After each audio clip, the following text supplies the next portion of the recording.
ओम अज्ञानतिमिरन्धस्य ज्ञानञ्जनं शलाकया चक्षुरुन्मिलितं येन तस्मै श्रीगुरुवे नमः। श्रीचैतन्यमनोभीष्टं स्थापितं येन भूतले स्वयं रूप कदा मह्यं ददाति स्वापदान्तिकम्। वन्देऽहं श्रीगुरो श्रीयुतपदकमलं श्रीगुरून् वैष्णवांश्च श्रीरूपं साग्रजातं सहगण रघुनाथान्वितं सजीवं साद्वैतं सावधूतं परिजनसहितं कृष्ण चैतन्य देवं श्री राधा कृष्ण पादान् सहगण ललिता श्री विशाखान्वितांश्च। नमः ओम विष्णुपादाय कृष्ण पृष्ठाय भूतले श्रीमते भक्ति विकास स्वामीति नाम्ने। नमः ओम विष्णुपादाय कृष्ण पृष्ठाय भूतले श्रीमते भक्ति वेदांत स्वामीति नाम्ने। नमस्ते सारस्वते देवे गौरवाणी प्रचारणे निर्विशेष शून्यवादी पाश्चात्य देशे तारणे। जय श्री कृष्ण चैतन्य प्रभु नित्यानंद श्री अद्वैत गदाधर शिवासादि गौर भक्त वृंद। हरे कृष्णा कृष्णा कृष्णा हरे हरे, हरे राम राम राम हरे हरे। हरे कृष्णा।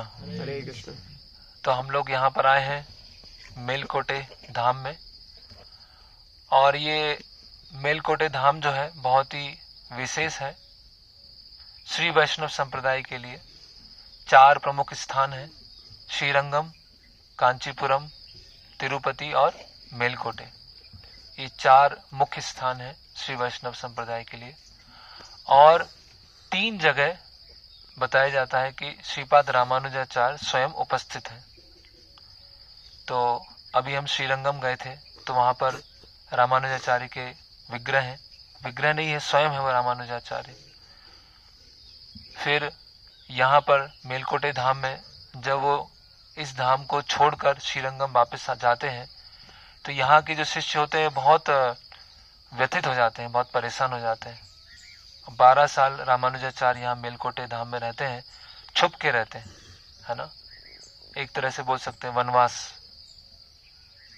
तो जब यहाँ से वो जाते हैं तो अपना एक लकड़ी से बना हुआ एक विग्रह तैयार करते हैं और उसमें शक्ति संचालित करते हैं और बताते हैं कि आप इनकी पूजा करेंगे तो मेरी ही पूजा कर रहे हैं, मैं स्वयं अपने विग्रह के रूप में यहाँ पर विद्यमान हूँ।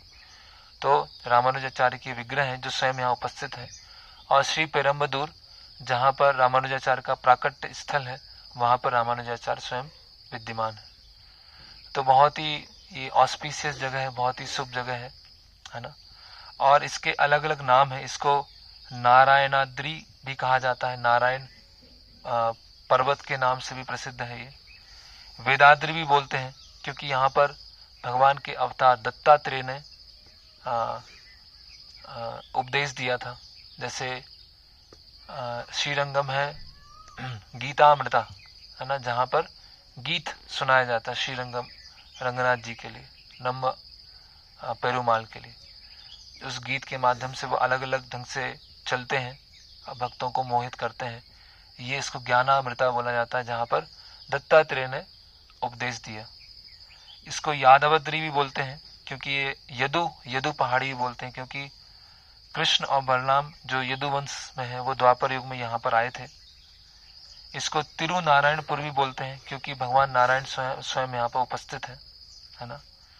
इसको भूलोक वैकुंठ भी बोलते हैं, भगवान विष्णु ने अपने वैकुंठ यहाँ प्रकट किया है। वैकुंठ वर्धन क्षेत्र भी बोलते हैं क्योंकि वैकुंठ के जो लोग हैं, वैकुंठ वासी हैं, उनकी संख्या को बढ़ाने के लिए ये क्षेत्र की स्थापित किया गया है ना। यहाँ से उन्होंने छुप के प्रचार किया। इसको ज्ञान मंडप भी बोलते हैं क्योंकि यहाँ पर ज्ञान, है ना, ज्ञान प्रदान किया गया। दक्षिण बद्रिकाश्रम भी बोलते हैं, है ना। तो दक्षिण भारत का ये बद्रीनाथ है। इसको डोडा गरुड़ नलही, है ना, ये कोई शायद कन्नड़ नाम होगा। तो यहाँ पर बताया गया है कि जो महान वॉरियर है ना, महान प्रसिद्ध वॉरियर कौन है, श्रीपाद रामानुजाचार्य, उनका ये घर रहा है। डोडा गुरु गलहली जो महान आचार्य हैं रामानुज, उनका ये घर है। तो इस तरह से अलग अलग मेलकोटे धाम के ये नाम है। अभी भी घर है? हाँ, घर तो एक्चुअली मंदिर है और उसी में विग्रह स्थापित है। घर तो ऐसा नहीं है।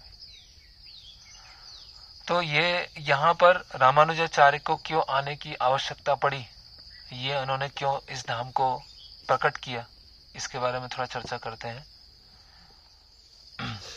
और यहाँ पर रामानुजाचार्य ने एक पूरा वैष्णव समाज की स्थापना की थी, है ना। बहुत सारे भक्तों को ट्रेन किया था, कई जैन राजा थे उनको दीक्षित किया था। यहाँ पर बहुत सारे जैन हैं, उनके साथ में डिबेट हुआ था। इससे कुछ दूर थोड़ा दूर पीछे जाते हैं, मतलब पूर्व की दिशा में जाते हैं, तो वहाँ पे डिबेट हुआ था। और यहाँ पर रामानुजाचार्य ने जो डीटी वर्शिप स्टैंडर्ड है ना, जो चिल्वा नारायण, तिरु नारायण विग्रह उनके लिए स्थापित किए थे। और वहाँ यहाँ पर जो डीटी वर्शिप स्टैंडर्ड है वो रामानुजाचार्य के समय से फॉलो किए जाते हैं, और इतना पक्के हैं यहाँ पर कि कौन सा मंत्र का उच्चारण होगा, कौन सी माला बनेगी, कौन से फूल होंगे, कौन वंशज यहाँ पर उनकी आराधना करेंगे, सब रामानुजाचार्य फिक्स करके गए हैं।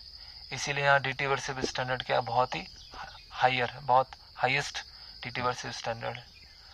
तो रामानुजाचार्य अर्चन के आचार्य है ना। तो यहाँ पर वो क्यों आए, तो श्रीरंगम क्षेत्र में जब धीरे धीरे रामानुजाचार्य है ना एक प्रसिद्ध आचार्य के रूप में स्थापित हो रहे थे और उनकी प्रसिद्धि सभी जगह फैल रही थी, तो जब हम देखते हैं कि कोई भी महान भक्त की प्रसिद्धि फैलती है तो बहुत सारे द्वेषी लोग खड़े हो जाते हैं, है ना। या तो भक्त समाज में ही होते हैं, है ना, या किसी दूसरे पंथ के होते हैं, या अभक्त होते हैं, है ना, वो इस तरह से द्वेष करना प्रारंभ कर देते हैं। तो ये जो पूरा राज्य था, चोला राज्य कहते हैं इसको, और चोला राज्य की जो राजधानी थी वो कांचीपुरम थी। और कांचीपुरम में जो चोला राज्य के राजा थे वो सभी राजा यामुनाचार्य के समय तक वैष्णव थे, वैष्णव किंग थे, और उन्होंने वैष्णवता को फैलाने के लिए काफी उन्होंने मदद किया था।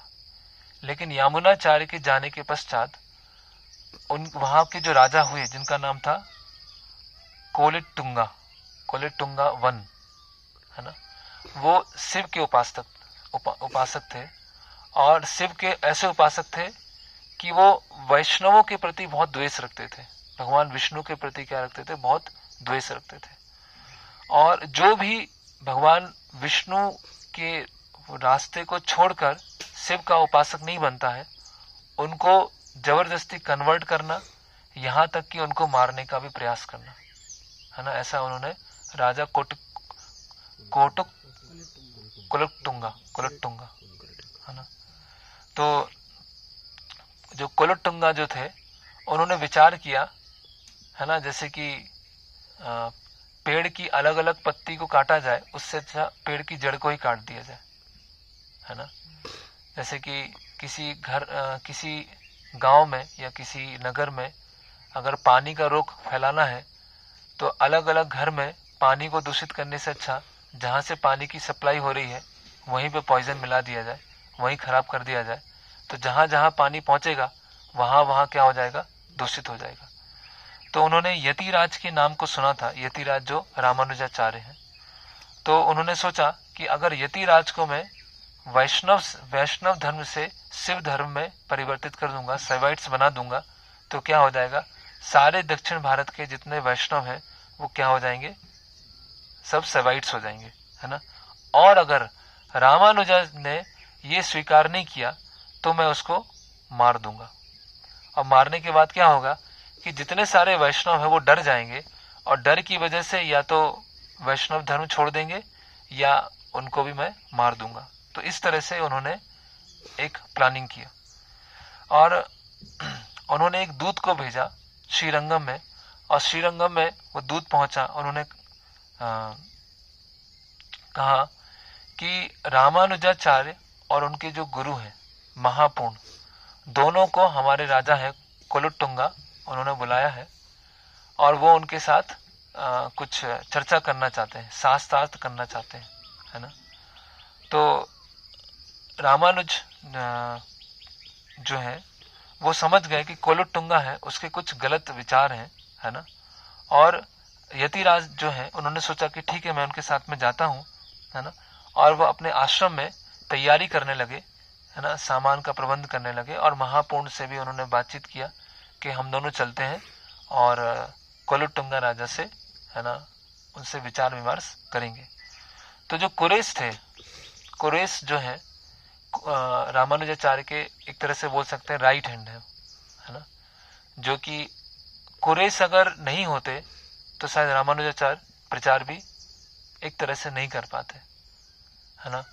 और यामुनाचार्य की जो इच्छा पूर्ण करना था उसमें मुख्य योगदान जो था वो कुरेश का था, है ना, वो हम देखेंगे। तो कुरेश जो है उन्होंने इस जो ये कांचीपुरम जाना था राजा से मिलने के लिए, इस पर गहन विचार किया। और विचार करने के पश्चात रामानुजाचार्य से कहा कि मुझे ये अनुभव हो रहा है कि ये राजा जो है आपको केवल मारने का प्रयास कर रहा है, मारना चाहता है। तो मैं चाहता हूं कि आप वहां पर ना जाएं, है ना, क्योंकि आप यहाँ पर उपस्थित हैं श्रीरंगम में और प्रचार कर रहे हैं, तो पूरे विश्व को क्या हो रहा है, फायदा हो रहा है, पूरा विश्व लाभान्वित हो रहा है ना। और मेरा जैसा एक तुच्छ जीव है, अगर उसकी मृत्यु हो जाती है, जो कि पूरा भौतिक जगत से पीड़ित है, अगर उसकी मृत्यु हो जाती है तो इससे इतना फर्क नहीं पड़ेगा, लेकिन आपका जीवित रहना, आपका प्रकट रहना वो बहुत जरूरी है। और मुझे बहुत बड़ी आशंका है कि ये कोलुटुंगा जो है वो मारने का प्रयास करेगा। तो मेरा ये विचार है कि आपकी जगह मैं जाऊं, है ना, मैं वहां पे जाता हूं, मैं विचार विमर्श करता हूं। और क्योंकि उस राजा की नजर आपको मारने के ऊपर होगी और आपको मारने के पश्चात आपके जो प्रमुख शिष्य हैं उनको मारने का वो प्रयास करेगा, इसीलिए आप यहां से छोड़ के चले जाइए, आप श्रीरंगम को छोड़ के चले जाइए, है ना। अन्य जो मेरे गुरु भाई हैं वो भी आपके साथ में जाएंगे और मैं और महापूर्ण हम दोनों वहां पर कांचीपुरम जाते हैं, है ना। तो आप क्या कीजिए कि मेरे जो सफेद वस्त्र हैं वो आप पहन लीजिए और जो सैफरन कलर के वस्त्र हैं वो मुझे दे दीजिए, है ना। और इस तरह से मैं सन्यासी के ड्रेस में जाऊंगा और आप गृहस्थ की ड्रेस में यहां से छुप के आप निकल जाना, है ना, और इससे फर्क नहीं पड़ेगा। तो यतिराज जो है जब कुरेश के शब्द सुनते हैं तो कुछ समय ध्यान रख करते हैं और बाद में उनकी बात से क्या हो जाते हैं, सहमत हो जाते हैं।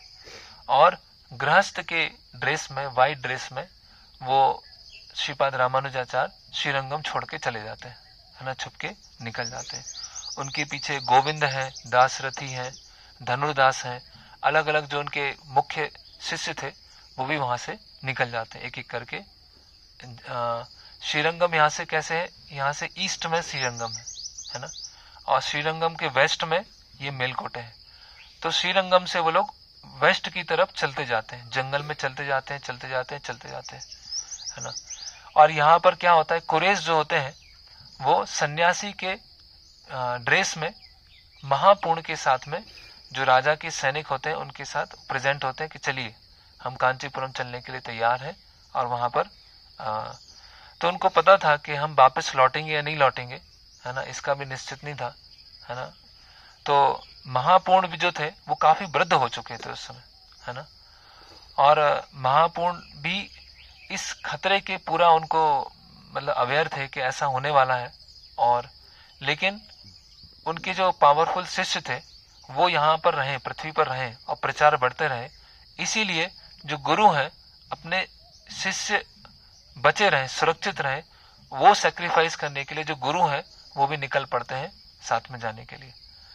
ओके, तो फिर जब वो कांचीपुरम पहुंचते हैं कोलुटुंगा राजा के राज्य में, तो राजा के सामने प्रेजेंट होते हैं दोनों। और राजा क्या है, एक मिथ्या विनम्रता में उनका स्वागत करता है, उनका सत्कार करता है, उनको एक रॉयल उनको वो दिया जाता है, गेस्ट की तरह रखा जाता है। और उनको बताया जाता है कि आप हमारे जो विशेष कक्ष है वहां पर रुकिए और यहाँ पर रेस्ट कीजिए, और कुछ समय के बाद हम लोग क्या है, हम आपसे कुछ सुनना चाहते हैं, है ना, कुछ हम शास्त्रों के बारे में सुनना चाहते हैं।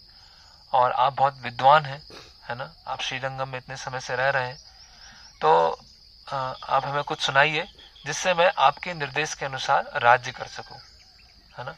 ऐसा बताया जाता है कि जो साधु पुरुष होते हैं उनसे राजा को समय समय पर सुनना चाहिए, जिससे वो राज्य को धर्म के अनुसार चला सके। तो इस तरह से कोलुटुंगा राजा बोलता है, और कुरेश और महापूर्ण फिर विश्राम करने के लिए चले जाते हैं, है ना। फिर कोलुटुंगा जो था, जब बचपन में कोलुटुंगा जो था, तो उसकी सिस्टर को क्या था, एक ब्रह्म राक्षस ने घेर लिया था, है ना। तो उसके पिता जो थे उस समय वहाँ के कांचीपुरम के राजा थे, और वो जो सिस्टर थी कोलुटुंगा राजा की, वो घोस्ट से, ब्रह्म राक्षस से प्रभावित थी। तो उस समय के सबसे जो प्रसिद्ध एक गुरु थे जिनका नाम था यादव प्रकाश। तो यादव प्रकाश को बुलाया गया था वहां पर कि आप ये जो मेरी पुत्री है इसमें से भूत को निकालिए। तो यादव प्रकाश भी असफल रहे थे, है ना, उनकी पुत्री की से भूत निकालने के लिए। तो रामानुजाचार्य को बुलाया गया, और रामानुजाचार्य को बताया गया कि आपके चरणों को धोने के बाद जो पानी है इसके ऊपर डालेंगे तो वो घोस्ट निकल जाएगा, ऐसा बताया। तो रामानुजाचार्य के चरणों का जल लिया जाता है और उस पर डाला जाता है और घोस्ट निकल जाता है। तो कोलुटुंगा को ये याद था। तो कोलुटुंगा ने विचार किया कि ये जो बहुत पावरफुल है ना आचार्य, है ना, तो एक इस तरह का सम्मान भी था कि महान आचार्य है, लेकिन द्वेष इतना अधिक था, इतना अधिक द्वेष था कि उनकी महानता को वो मतलब याद नहीं रख पा रहे थे, स्मरण नहीं रख पा रहे थे, उस तरह से वो कार्य नहीं कर पा रहे थे। तो कुछ समय के बीता, और कुछ समय बीतने के बाद कोलुटुंगा ने अपने राज्य में जितने सवाइट्स थे, सवाइट्स पुजारी थे, प्रीस्ट थे, ब्राह्मण थे, उन सबको बुलाया, और साथ में ये कुरेश और महापूर्ण को बुलाया गया। और हालांकि पूरा जो मामला था वो डिबेट का था, लेकिन वो बहाना ये था कि हम आपसे सुनेंगे। ओके, तो कोलुटुंगा राजा महापूर्ण और कुरेश को बोलते हैं कि आप आसन ग्रहण कीजिए और हम आपसे सुनना चाहते हैं, है ना। और मेरे दरबार में बहुत सारे विद्वान वो भी यहाँ पर इकट्ठा हुए हैं, है ना। तो आप बताइए कि मनुष्य का सबसे पहला कर्तव्य क्या होना चाहिए, किसी मनुष्य का सबसे पहला कर्तव्य क्या होना चाहिए, इसके बारे में हम सुनना चाहते हैं। तो कुरेश जो है ना, पूरा बोल्डली, पूरा श्रद्धा के साथ में और निडर होकर, निर्भय होकर बोलते हैं कि हे राजा और पंडित गण, आप कृपया करके मेरी बात को सुनिए कि जो भगवान विष्णु हैं, जो सभी जीवों का इस भौतिक जगत से उद्धार करने वाले हैं, वो सब जो हमारे लिए पूजनीय है। तो प्रत्येक व्यक्ति का सबसे पहला कर्तव्य यह है कि भगवान विष्णु की पूरे हृदय के साथ सेवा करे, और इसके अलावा इस पृथ्वी पर किसी जीव का दूसरा कर्तव्य नहीं है। जो भगवान विष्णु की सेवा नहीं करता है, अपने आप को भगवान विष्णु को अपना आराध्य नहीं समझता है, उसका जीवन व्यर्थ है, उसका जीवन बेकार है, उसको जिंदा रहने का भी कोई मतलब कोई उसकी योग्यता नहीं है, उसका बेकार है, उस पर पृथ्वी पर भार है।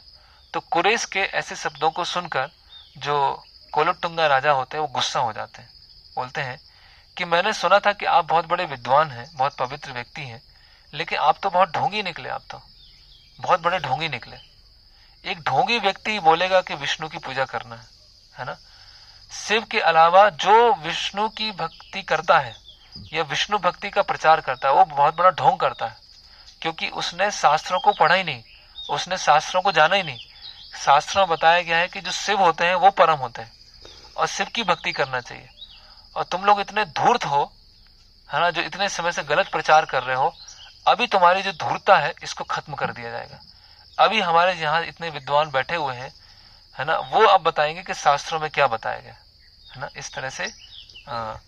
और अगर तुमने हट किया और तुमने इनकी बातों को इग्नोर किया तो अगले दिन का सूर्य तुम देख नहीं पाओगे। ऐसे वो कोलुटुंगा राजा धमकी देता है एक तरह से, है ना।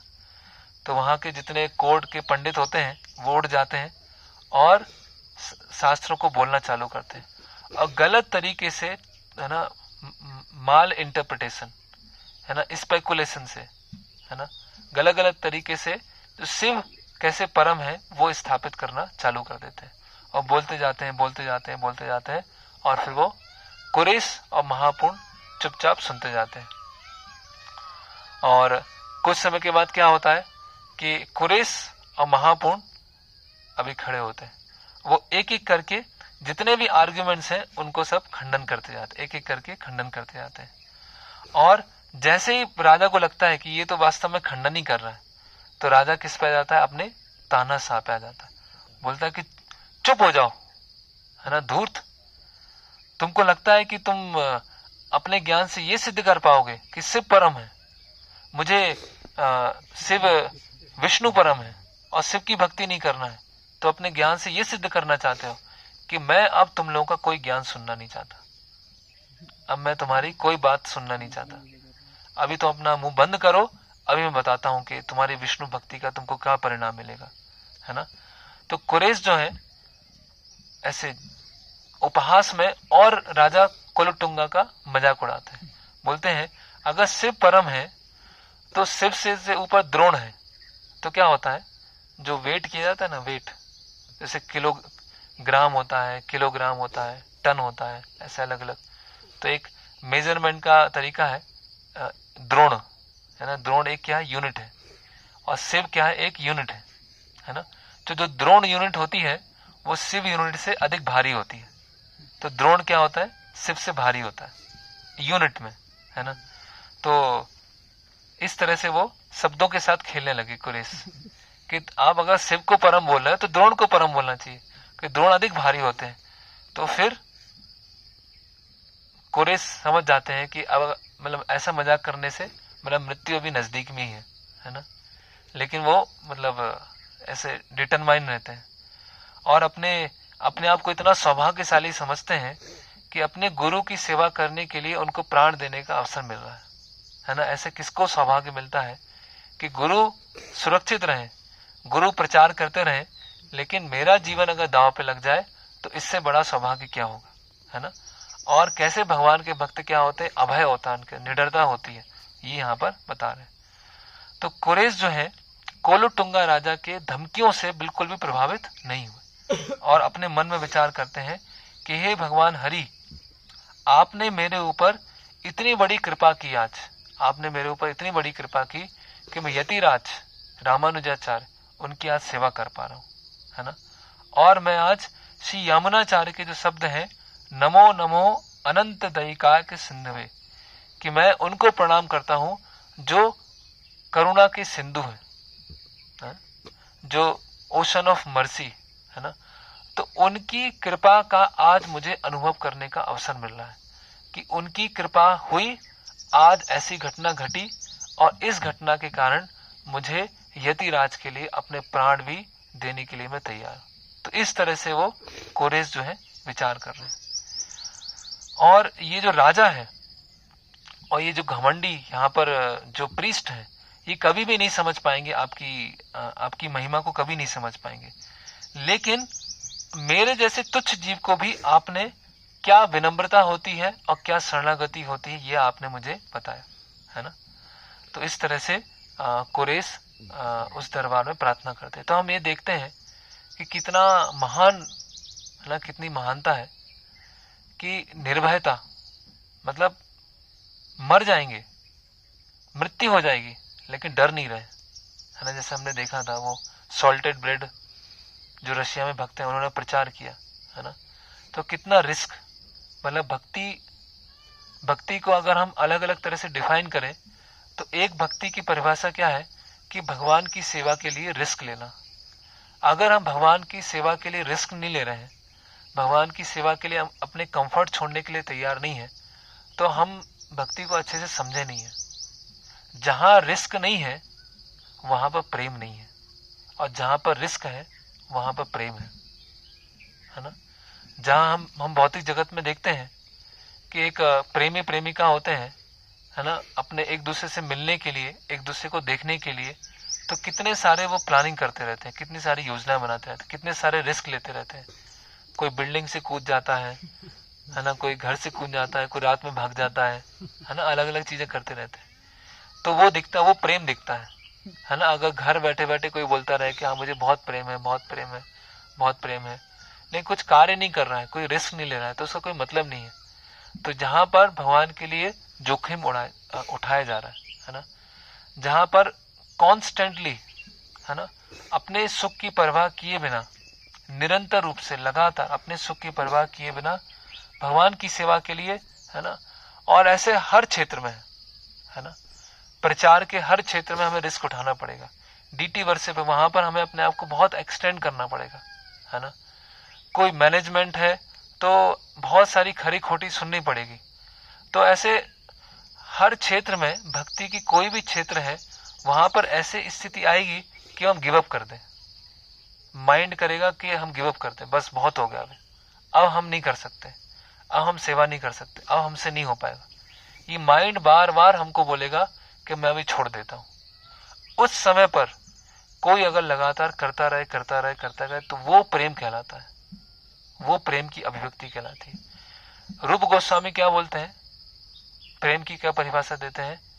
अगर कोई संबंध को तोड़ने के हजारों कारण मिल जाए, किसी संबंध से दूर होने के अगर हजारों रीजन मिल जाए, फिर भी वो संबंध हमेशा बना हुआ है, वो कहलाता प्रेम।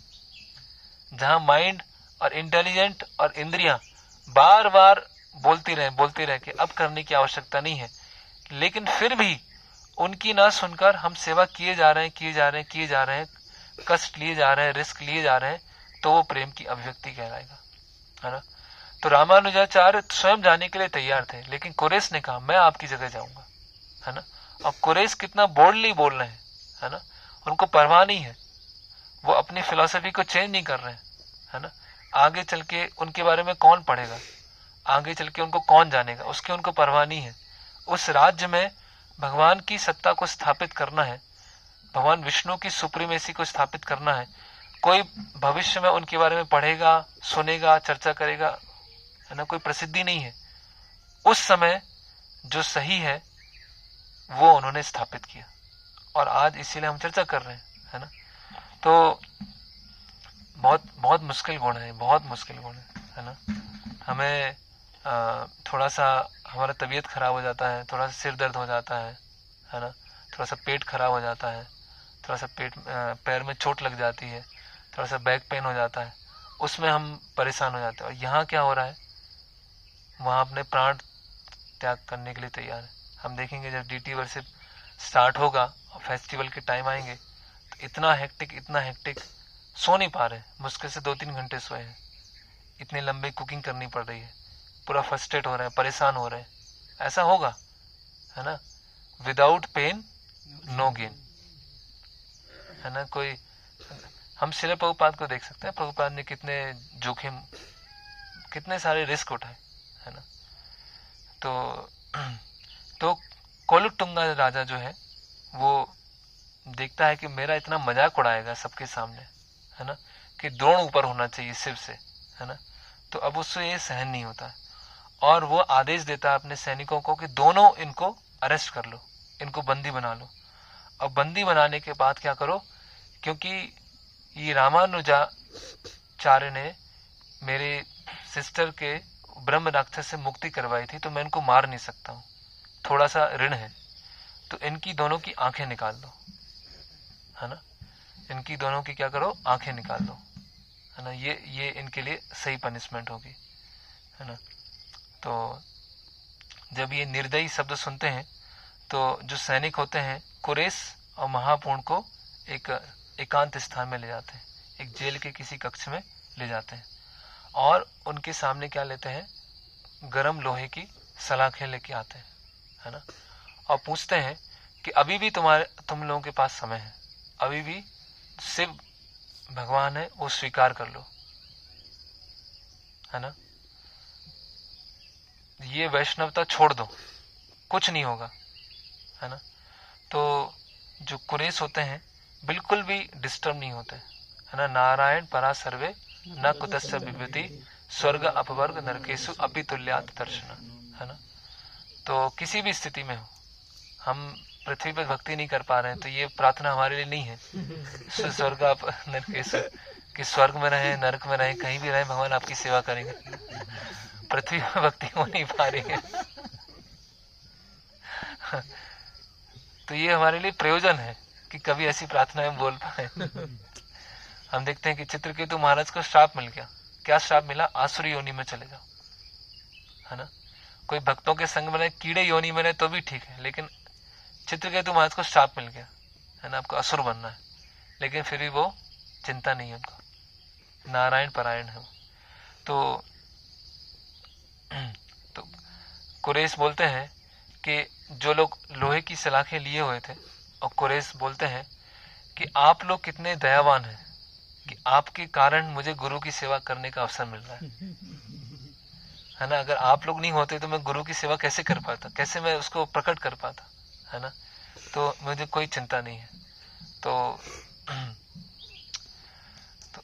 वो लोहे की सलाखें गर्म करके वो महापूर्ण की आंखें निकाल देते हैं, और जो कुरेश होते हैं उनकी आंखें निकाल देते हैं, और वो क्या हो जाते हैं? अंधे हो जाते हैं। और कुरेश और महापूर्ण, उनको भी आंखें निकलने के बाद भी पेन तो होगा, लेकिन उनकी चेतना बिल्कुल प्रभावित नहीं है। ऐसा नहीं कि भक्तों को शारीरिक दर्द नहीं होता है, हाँ, शारीरिक दर्द है, क्योंकि जब तक भौतिक शरीर है इससे प्रभावित, शरीर के सुख दुख आएंगे, लेकिन सुख दुख उनकी चेतना को प्रभावित नहीं करती है, क्योंकि शरीर क्या है?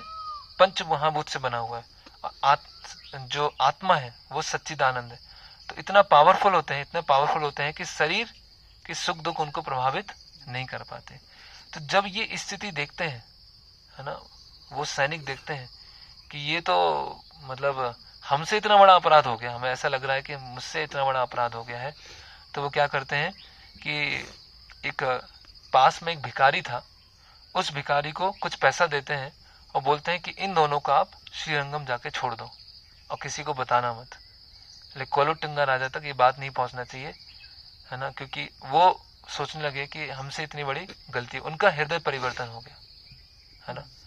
तो हृदय परिवर्तन करने का एक ये भी तरीका होता है, हमेशा डिबेट करने से या प्रतिकार करने से नहीं होता है।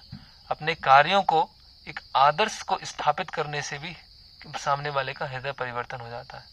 जैसे हम उदाहरण देखते हैं कि प्रभुपाद जी के शिष्य थे जयानंद प्रभु। तो जयानंद प्रभु न्यूयॉर्क में जाते थे रथ यात्रा की परमिशन लेने के लिए। तो वहां पे एक लेडी ऑफिसर थी, वो बहुत ही ऐसे डोमिनेटिंग पर्सनैलिटी थी और बहुत अधिक, है ना, परमिशन देने में बहुत ऐसे बाधा करती थी। तो जब जयानंद प्रभु का डिसअपियर हो गए तो दूसरे भक्त थे, वो रथ यात्रा की परमिशन लेने आए। तो वो लेडी पूछते हैं कि वो जिम नहीं आया, उनका नाम जिम कौन था ना, जिम कौन, वो नहीं आए। बोले वो अभी तो वो तो नहीं है, मतलब वो अभी नहीं रहे, है ना। तो वो जो लेडी थी वो भी रोने लगती है कि कितने अच्छे व्यक्ति थे, कितने, है ना, वो हर साल यहाँ पर आते थे। तो धीरा धीर जना प्रिय प्रिय करो, है ना, कि धीर और अधीर दोनों के प्रिय हो जाते हैं, है ना। तो जो अभक्त होते हैं वो भी जब भक्तों की, ऐसे महान भक्तों की डिटर्मिनेशन को, चेतना को देखते हैं तो उनका भी हृदय परिवर्तन हो जाता है। वो भी देखते हैं कि ये वास्तव में भक्त है ना। तो आगे क्या होता है कि जब जो भिखारी है कुरेश और महापूर्ण उनको आगे ले जाता है, तो महापूर्ण जो होते हैं उस समय बहुत वृद्ध हो चुके होते हैं।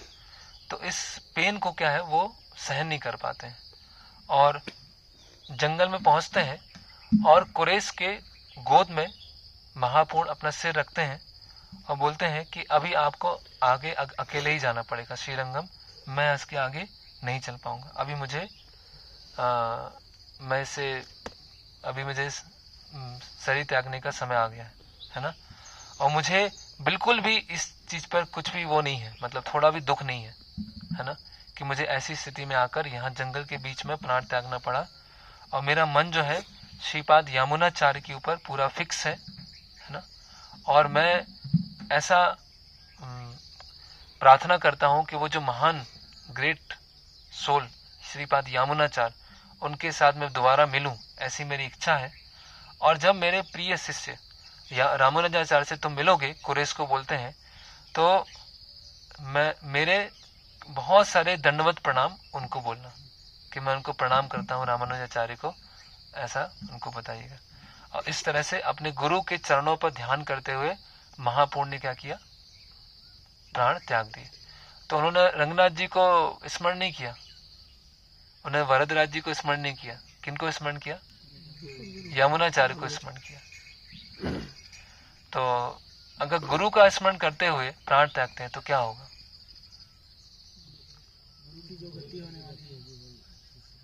हाँ, तो अगर गुरु से आसक्ति है और गुरु की जो गति होगी वहीं पर चले जाएंगे। जैसे हम रामायण में देखते हैं सबरी, है ना, तो मतंग मुनि ने कहा था कि कुछ वर्षों के पश्चात भगवान राम यहाँ पर आएंगे, है ना, तो आप यहाँ पर प्रतीक्षा करना और उनको आप बताना, आगे का वो रास्ता बताना कि कैसे वो सुग्रीव के साथ मैत्री करें। तो भगवान राम और लक्ष्मण वहां पर आते हैं, मतंग मुनि के आश्रम में आते हैं, सबरी उनको, है ना, उनका अतिथि सत्कार करती हैं, उनसे सुनती हैं और भगवान राम बोलते हैं कि आपने इतने प्रतीक्षा किया और इतना सेवा किया, इसका फल ये है कि आपका वैकुंठ प्राप्त होगा। तो सबरी जो है वहां बताती हैं कि मेरे जो गुरु हैं जिस स्थान पे गए हैं उस स्थान पे मैं जाना चाहती हूँ। तो भगवान राम बोलते हैं कि हाँ ऐसा ही होगा। तो सबरी ने भगवान राम की सेवा करके कौन सी गति प्राप्त किया? भगवान राम की सेवा करके, भगवान राम क्या प्रतीक्षा करके, 13 वर्ष के लिए प्रतीक्षा करके, जहां पर मतंग मुनि गए हैं वहां पर सबरी भी वहां पर गए। तो ये इस तरह से हम समझ सकते हैं। फिर कुछ समय के बाद क्या हुआ कि कोलुटुंगा राजा ने जो इस तरह से इतना अत्याचार किया था, उसका फल ये हुआ कि कुछ समय के बाद उसको ऐसी बीमारी हो गई जिसका कोई इलाज नहीं था और उसकी मृत्यु हो गई। और मृत्यु होने के बाद राजा कोलुटुंगा के जो पुत्र थे जिनका नाम था विक्रमा, है ना, वो वहां पर चोला राज्य के राजा बने और वो सेवाइट नहीं थे अपने पिता की तरह, है ना, और उन्होंने बाद में रामानुजाचार्य से दीक्षा ग्रहण किया, है ना, वो उनके शिष्य बन गए। ओके, तो ये सब घटना कहाँ चल रही थी? कांचीपुरम में चल रही थी, कोलुटुंगा वहां पर चल रही थी। यहाँ पर यतिराज कहाँ पर थे? जंगल में चलते जा रहे थे, चलते जा रहे थे, भागते जा रहे थे, भागते जा रहे थे। तो वेस्ट दिशा में, पश्चिम दिशा में वो चलते गए। गोविंद दास रथी, धनुर्दास उनके साथ में चलते जा रहे थे और चलते चलते 2 दिन और 2 रात हो गई। 2 दिन और 2 रात उन्होंने कुछ खाया नहीं, कुछ पिया नहीं और कोई विश्राम नहीं किया और चलते चलते चलते यहाँ पर आ रहे थे। और उनके जो पैरों में फोड़े पड़ गए, पैर में फोड़े, और फोड़े ऐसे पड़ गए कि उन फोड़ों से खून निकल रहा है ना, पूरा शरीर ऐसा हो गया, एकदम जर्जर हो गया, है ना। और इतना थक गए कि एक पहाड़ी के नीचे वो आए और थोड़ा सा बैठे और उनको नींद आ गई। और नींद आने के बाद रामानुजाचार्य और अन्य शिष्य वहां पर सो गए।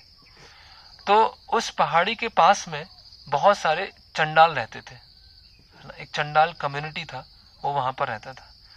तो उन्होंने देखा, क्योंकि उस सभी जो वर्ण है उनके अलग अलग चिन्ह होते हैं, तो चिन्हों से समझ गए, है ना, उपवित है, जनेऊ है, शिखा है, तिलक है, तो समझ गए कि ये जो ब्राह्मण है वो बहुत थके हुए हैं, बहुत समय से चल रहे हैं और यहाँ विश्राम कर रहे हैं। तो उन्होंने क्या किया कि बहुत सारे फल, है ना, और बहुत सारे जूस उन्होंने इकट्ठा किया और सभी ब्राह्मणों के चारों तरफ ऐसे सजा के रख दिया, है ना, ऐसे चारों तरफ उन्होंने रख दिया कि जैसे वो यहाँ पे उठेंगे तो उठने के बाद स्नान करेंगे, है ना, संध्या वंदन करेंगे और ये प्रसाद ग्रहण करेंगे। तो और ये इंतजार, और सारे चंडाल क्या छुप गए वहां पर और छुप के इंतजार करने लगे कि जैसे ही वो उठते हैं तो मैं उनके साथ हम बातचीत करेंगे। तो कुछ समय के बाद जो यतिराज और अन्य जो भक्त हैं वो उठते हैं नींद से और देखते हैं कि सब फल रखा हुआ है ना, पास में अग्नि चल रही है ना, और जो चंडाल थे जो वनवासी टाइप में, वो तुरंत वहां पर आते हैं, है ना, और रामानुजाचार्य समझ जाते हैं कि रंगनाथ जी ने हमको बचाया, हमको ऐसी स्थिति में लेके आए हैं। स्नान करते हैं, फ्रूट्स लेते हैं, जिससे उनकी भूख मिट जाती है ना। और उनको वैसे समझ में आता है कि चोला राज्य की सीमा को हम बस पार ही करने वाले। चोला राज्य की सीमा है अभी कुछ समय के बाद खत्म हो जाएगी। तो जैसे सीमा खत्म होगी तो कोलोटुंगा और उसके जो सैनिक हैं वो कुछ कर नहीं पाएंगे, क्योंकि ऐसा भी हो सकता है कि रामानुजाचार्य को मारने के बाद वो लोग श्रीरंगम पे आक्रमण करें और श्रीरंगम में जितने वैष्णव हैं उनको भी मारने का प्रयास करें। इसीलिए सबको निकालना जरूरी हो गया था। ऐसी घटना हम भक्ति सिद्धांत महाराज के जीवन में भी देखते हैं कि भक्ति सिद्धांत महाराज एक परिक्रमा लेके जाते हैं कुलिया ग्राम में, और वहां पर जो कास्ट गोस्वामी है ना, जात गोस्वामी होते हैं, वो पूरे ग्रुप को मारने का प्रयास करते हैं। पत्थर लेके आते हैं, डंडे लेके आते हैं और रेत लेके आते हैं, है ना, ऐसे, और बुरी तरह से पूरी परिक्रमा के भक्तों को मारते हैं। और ऐसा हो जाता है कि ऑन द स्पॉट नरबली होता है ना, नरबली बंगाल में तो फेमस है नरबली, तो नरबली करने का प्रयास करते हैं। लेकिन जो भक्त होते हैं वहां पर वो इतने निडर होते हैं, इतने निडर होते हैं कि उनकी निर्भयता को देखकर वो लोग डर जाते हैं और वहां से चले जाते हैं। और भक्ति सिद्धांत महाराज के एक शिष्य होते हैं जिनका नाम होता है विनोद बिहारी ब्रह्मचारी। तो विनोद बिहारी ब्रह्मचारी क्या करते हैं, अपने व्हाइट कपड़े भक्ति सिद्धांत महाराज को देते हैं और भक्ति सिद्धांत महाराज के सैफरन कपड़े खुद ले लेते हैं और सैफरन कपड़े लेके वो खड़े हो जाते हैं वहां पे, और भक्ति सिद्धांत महाराज को पीछे के रास्ते से निकाल दिया जाता है। तो समय समय पर जहां भी सत्य खड़ा होता है उसको मारने का, उसको दबाने का प्रयास किया जाता है। तो अभी वो चोला राज्य की सीमा को पार करने वाले। तो रामानुजाचार्य जो है, चंडाल जो है, उनको आशीर्वाद प्रदान करते हैं और अपनी जो समूह है उनके साथ पश्चिम दिशा में चलते जाते हैं। और उसके बाद चलते चलते कहाँ चलते हैं, एक गांव में पहुंचते हैं। और उस गांव में एक ब्राह्मण होता है जिसका नाम होता है श्री रंगदास। श्री रंगदास के घर में पहुंच जाते हैं और उनकी पत्नी होती है जिनका नाम होता है चेलनचालंब, कुछ शायद कन्नड़ नाम होगा। तो वो उनके घर में रामानुजाचार्य रहते हैं और दोनों पति पत्नी बहुत अच्छे से रामानुजाचार्य उनके समूह की सेवा करती है। और 2 दिन के बाद जो यतिराज हैं उनको दीक्षा प्रदान करते हैं, श्री रंगदास और उनकी पत्नी को। और दीक्षा प्रदान करने के बाद वो आगे बढ़ते जाते हैं। कुछ दिन, फिर 2 दिन आगे और बढ़ते हैं। 2 दिन आगे बढ़ने के बाद वो कहाँ पहुंचते हैं, वाहनी पुष्करणी। एक वाहनी पुष्करणी जगह है। ये सब जगह यहाँ पर है। श्रीरंगम से जब मेलकोटे आते हैं तो बीच बीच में सारी जगह पड़ती हैं। तो पुष्करणी में रहते हैं और श्री रंगदास को भेज देते हैं कि अभी आप अपने गांव में जाइए, हम यहाँ से आगे जाएंगे। तो एक आगे चलते हैं जहां पर शालग्राम नामक एक गांव होता है। शालग्राम पहुंचते हैं और शालग्राम में एक ब्राह्मण होते हैं जिनका नाम होता है अंध्रपूर्ण। तो अंध्रपूर्ण जो थे बहुत ही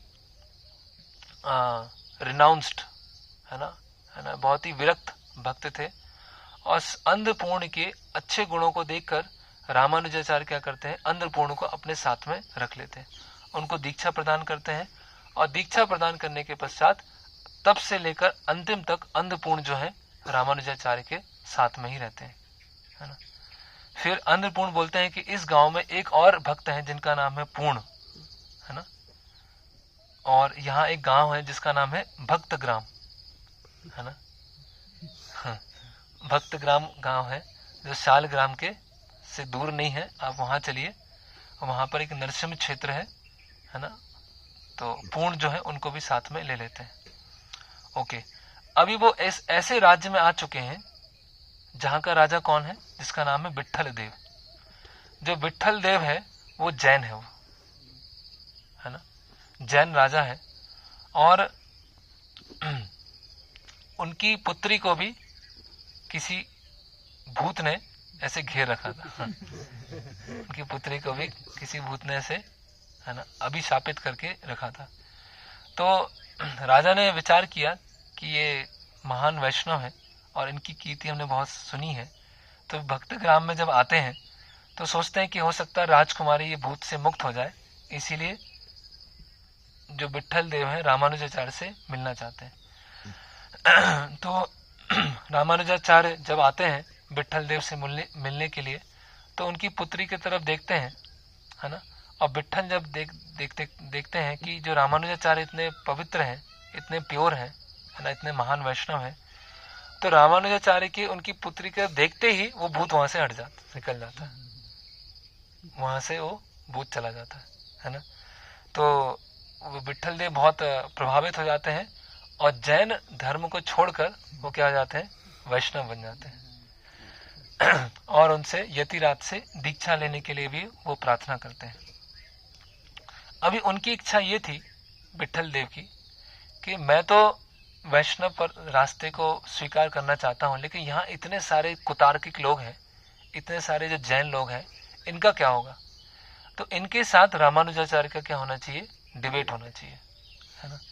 तो एक डिबेट को बुलाया, एक पूरा सभा को बुलाया जाता है और सारे जैन पंडित वहां पर बैठ जाते हैं और यतिराज है वो वहां पर बैठ जाते हैं। तो इसके अलग अलग वर्जन है। इस पुस्तक में एक वर्जन बताया गया है जो काफी, एक दूसरा प्रसिद्ध वर्जन है उसके बारे में आता है कि जो जैन फिलोसोफर्स हैं, एक उनका जो नेता होता है वो बोलना चालू करता है ना। तो जब बोलना चालू करता है तो रामानुजाचार्य उसका उत्तर देते हैं, और जब उत्तर देने वाले होते हैं तो बीच में दूसरा एक उछल जाता है वहां पर, तो दूसरा बोलने लगता है। तो रामानुजाचार्य बोलते हैं कि ठीक है मैं आपका उत्तर देता हूं, तो वो उत्तर देना चालू करते हैं तो तीसरा बोलने लगता है। तो ऐसे हर कोई जंप मारना चालू कर देते हैं, जैसे वो हारते हैं वैसे ये जंप मारते हैं, जैसे ये हारते हैं वो जंप मारते हैं। तो रामानुजाचार्य बोलते हैं तो पहले विट्ठल देव बोलता है कि इस तरह से वाद विवाद नहीं होता है, पहले एक बात करेंगे, अगर वो जीत गए तो ठीक है, अगर हार गए तो अन्य बात करेंगे। लेकिन वो इतने बड़े स्पेकुलेटर थे, बोले हम सब उनके साथ बात करना चाहते हैं। तो रामानुजाचार्य बोलते हैं कि बीच में एक पर्दा लगाना पड़ेगा, आप सब एक साथ बैठ जाइए और मैं पीछे बैठ जाता हूँ, है ना, और मैं फिर आप लोग के आंसर दूंगा। मेरी भी शर्त है, अगर आप एक साथ बात करना चाहते हैं मुझसे तो मैं भी, तो पर्दा लगा दीजिए। और फिर वो यहाँ पर आर्ग्यूमेंट करते हैं और रामानुजाचार्य उत्तर देते हैं, ये आर्गुमेंट देते हैं, रामानुजाचार्य उसको उत्तर देते हैं, इसके ये आर्गुमेंट करते हैं, इसको उत्तर देते हैं। तो देखते हैं ये हो क्या रहा है कि सब प्रश्न पूछ रहे हैं और सबके उत्तर मिल रहे हैं। तो राजा देखता है कि वो अनंत शेष प्रकट हो गए, और अनंत शेष के क्या है, बहुत सारे मुख हैं, और जो प्रश्न पूछा जा रहा है वो उस मुख से तो उनको उत्तर दे रहे हैं, ये प्रश्न पूछ रहे हैं उनको उत्तर दे रहे हैं, है ना। तो राजा क्या हो जाता है, एकदम से आश्चर्यचकित हो जाता है कि तो अब जब जैन देखते हैं कि अब तो कुछ नहीं हो सकता, है ना, अब तो हार माननी पड़ेगा, तो उसमें से अधिकतर जैन जो होते हैं उनसे दीक्षा ग्रहण कर लेते हैं, वो भी वैष्णव बन जाते हैं। लेकिन वो जो बहुत ज्यादा घमंडी होते हैं, प्राउड होते हैं, वो वहां से फिर निकल जाते हैं, उस विट्ठल देव के राज्य को छोड़ के चले जाते हैं। फिर जो राजा है विट्ठल देव, उनकी दीक्षा होती है, और दीक्षा होने के बाद उनका नाम रखा जाता है विष्णुवर्धन। तो विष्णुवर्धन भी क्या है, रामानुजाचार्य के बहुत एक खास शिष्य आगे चल के बनते हैं। ओके, तो विष्णुवर्धन जो राज्य था विष्णुवर्धन का, उस राज्य में कई महीने वहां पर रहते हैं, और बहुत सारे लोगों को वो वहां पे दीक्षा प्रदान करते हैं रामानुजाचार्य। और उसके साथ आगे बढ़ते जाते हैं, और कहाँ पहुंच जाते हैं, यादवगिरी, मेलकोटे यहाँ पहुंच जाते हैं, यादवाद्री या यादवगिरी, वो यहाँ पर मेलकोटे में पहुंच जाते हैं। तो एक दिन क्या होता है, जब ये मेलकोटे में पहुंचते हैं, तो इसकी हिस्ट्री के बारे में भी थोड़ा सा हम जानने का प्रयास करते हैं। तो अभी तक रामानुजाचार्य को पता चल गया कि कुरेश के साथ ऐसा हुआ है? हाँ, अभी तक पता नहीं चला, तो जब, क्योंकि सब छुप के यहाँ पर कार्य चल रहा है।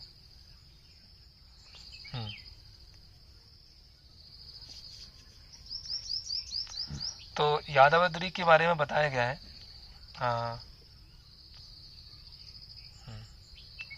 कि ये जो पहाड़ है एक्चुअल में ये अनंत शेष है स्वयं, है ना। भगवान विष्णु ने अपने जो सैया है अनंत शेष, उनको भेजा था कि आप दक्षिण भारत में एक पर्वत के रूप में प्रकट हुई है, और कुछ समय के बाद मैं वहां पर आऊंगा, है ना। तो इसीलिए फिर जो तिरुनारायण जो यहाँ पर मुख्य विग्रह हैं, है ना, चिलवा नारायण, तिरुनारायण, वो यहाँ इस विग्रह पर, इस पहाड़ी पर विराजित है। और ऐसा बताया जाता है कि यहाँ पर भगवान कृष्ण, बलराम जी, भगवान रामचंद्र, दत्तात्रेय, पांडव, नारद मुनि, सनत कुमार, प्रहलाद महाराज, अमरीश महाराज, पराशर मुनि और रामानुजाचार्य सब यहाँ पर आए हैं। सभी ग्रेट पर्सनालिटीज सब यहाँ पर आए हैं। यहाँ पे पास में धनुष कोटि भी है, जहाँ से भगवान रामचंद्र ने धनुष छोड़ा था, वहाँ पर लंका की तरफ छोड़ा था।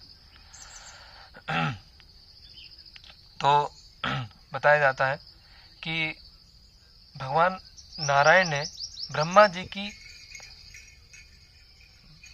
तपस्या से प्रसन्न होकर उनको ये तिरुनारायण विग्रह उनको प्रदान किए थे। और ये जो तिरुनारायण विग्रह है, उसमें उनकी एक जो हाथ है वो आशीर्वाद मुद्रा में है, और अन्य में चक्र बना हुआ है, और एक में गदा रखे हुए हैं, और एक में शंख धारण किए हुए हैं, है ना। और ये जो विग्रह है, इसमें बताया जा रहा है ब्रह्मा जी ने अपने जो पुत्र हैं सनत कुमार, उनको दे दिए थे। और सनत कुमार है, उन्होंने भगवान राम को दे दिए थे। भगवान राम ने अपने पुत्र कुश को दिए थे, और कुश जो है उनकी पुत्री का जब विवाह हुआ था यदु कुल में, तो उन्होंने दे दिया था, है ना, अपनी पुत्री को ये दे दिए थे। और भगवान कृष्ण जब उन्होंने यादव कुल में आना स्वीकार किया, है ना, तो इसमें बताया जा रहा है कि भगवान विष्णु के एक बार जो मुकुट है उसको किसने चुरा लिया था? विरोचन ने चुरा लिया था। और गरुड़ ने विरोचन को मारा था, और उस मुकुट को लेकर वो भगवान विष्णु को लौटाने जा रहे थे। और जो गरुड़ है वृंदावन के ऊपर से निकले थे, और उन्होंने देखा कि भगवान कृष्ण की बहुत सारी बाल लीलाएं चल रही हैं, तो वहां पर रुक गए और मुकुट को वहां पर दे दिया। और बाद में भगवान कृष्ण ने इस मुकुट को यहाँ पर भिजवाया यादवाद्री पर्वत के ऊपर, कि तिरुनारायण है उनको यहाँ पर स्थापित किया जाए। तो बहुत सारे जो ग्रेट पर्सनैलिटीज हैं ये मेलकोटे धाम से संबंधित है। फिर इसमें हम आते हैं, और तो एक बार रामानुजाचार्य यहाँ पर घूम रहे थे, मेलकोटे पर्वत पे घूम रहे थे, तो उन्होंने देखा कि तुलसी के बहुत सारे यहाँ पर बहुत सारी तुलसी उगी हुई है, और वहां पर एक चींटियों ने अपना एक पहाड़ बना के रखा है। और चींटियों ने जो एंट हिल है जो पहाड़ बना के रखा है, उसमें एक रास्ता है। तो रामानुजाचार्य ने अपने शिष्यों को बुलाया और बोला कि यहाँ पे जो रास्ता है इसकी खुदाई कीजिए। और खुदाई करने के बाद उनको क्या मिले? तिरुनारायण विग्रह मिले, है ना, चिलवा नारायण। चिलवा नारायण मतलब ब्यूटीफुल नारायण, है ना। तो वहां के जो मेलकोटे में रहने वाले जो लोग थे उनको बुलाया गया, और उनको बोला गया कि ये जो विग्रह क्या है। तो उन्होंने बताया कि हमारे पूर्वजों ने बताया है कि यहाँ पर चिलवा नारायण और तिरुनारायण उनकी पूजा होती थी, लेकिन जब मुसलमानों ने आक्रमण किया तो उनको, तो हमारे जो पूर्वज थे, जो ब्राह्मण थे, उन्होंने तिरुनारायण को, जो चिलवा नारायण है, उनको यहाँ पर छुपा दिया, है ना। और ये कौन है? यादवाद्रीपति। यादवाद्रीपति, तो यादव अद्री मतलब पहाड़, यादव अद्रीपति। तो यादव अद्री जो है पहाड़ है, उनके पति है, इसीलिए इनको यादवाद्रीपति भी बोला जाता है। तो रामानुजाचार्य ने कहा कि हाँ, स्वप्न में मुझे भी भगवान विष्णु आए थे, यादवाद्रीपति आए थे, और उन्होंने ये कहा था कि मुझे यहाँ से निकालो और मुझे स्थापित करो और अर्चन करना प्रारंभ करो, है ना। तो यतिराज ने अपने जो शिष्य हैं उनको बोला कि आप सुंदर मंदिर का निर्माण कीजिए, है ना, और उनको पूरा डायरेक्शन पूरा बताया कि किस तरह से मंदिर का निर्माण होना है, क्या क्या जरूरत पड़ेगी। तो उनके शिष्यों ने 1 साल के अंदर मंदिर यहाँ पर का निर्माण पूरा कर दिया, और यहाँ पर यादवाद्रीपति जो है उनकी स्थापना की गई।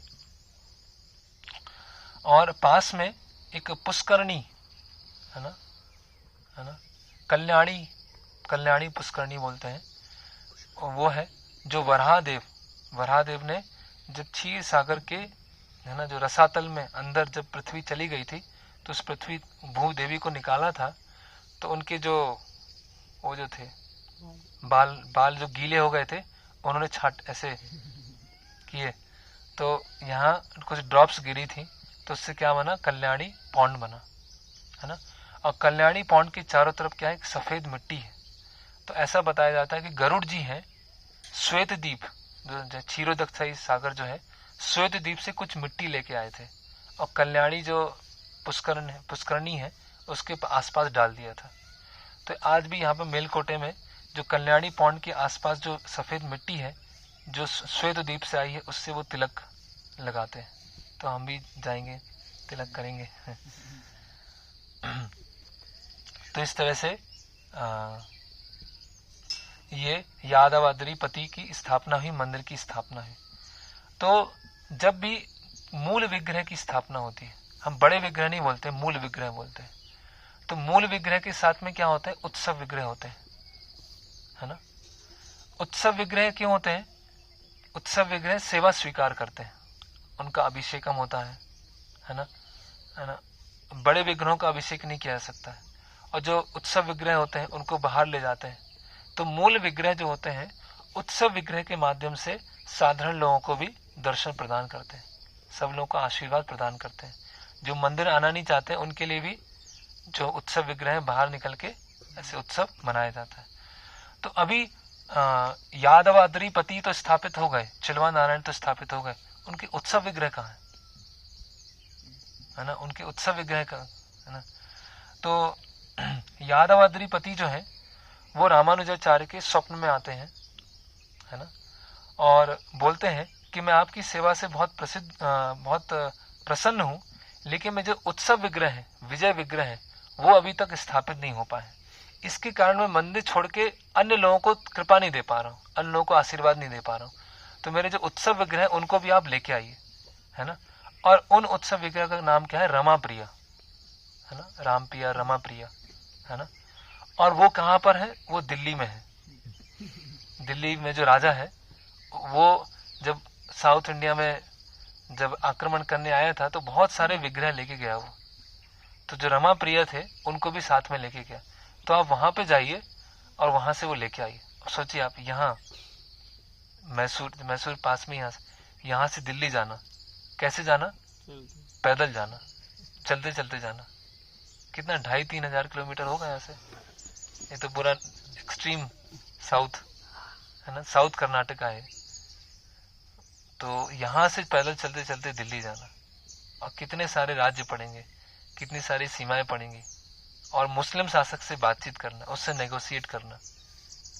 तो रामानुजाचार्य ने क्या किया कि जो यादवाद्री जो था, ये स्थान था, उसको छोड़ा, अपने शिष्यों को बताया कि इस तरह से इनका आप सेवा कीजिएगा और मैं जाता हूँ, है ना। और वो नॉर्थ में चलते गए और 2 महीने लगे उनको, 2 महीने चले। सोचिए आप, ये कितना कठिन परिश्रम, आसान सब आसानी से मिल रहा है सब, हर चीज। तो रामानुजाचार्य का जो प्रसिद्धि थी पूरे भारत में थी कि एक दक्षिण भारत के इतने महान साधु हैं, है ना।